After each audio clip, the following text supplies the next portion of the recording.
Cet ouvrage s'appelle Bernard et les troupes de montagne. C'est un recueil de toutes les histoires que j'ai réalisées pour les troupes de montagne depuis les années 2000 en fait. Donc c'est des aventures d'un petit soldat emblématique en fait, qui a traversé à peu près toute l'histoire et les aventures des troupes de montagne.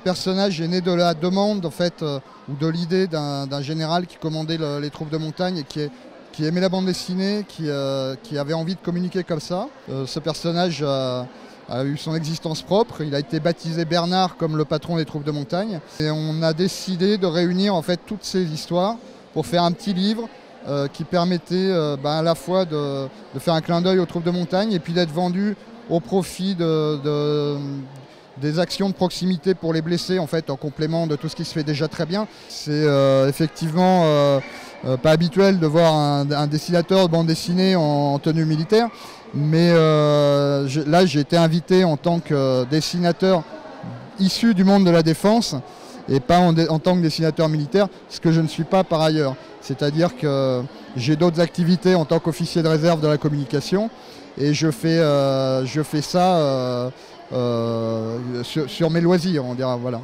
Le monde de la défense est très riche, qui a beaucoup de talents, de gens qui écrivent sur leur métier, autour de leur métier.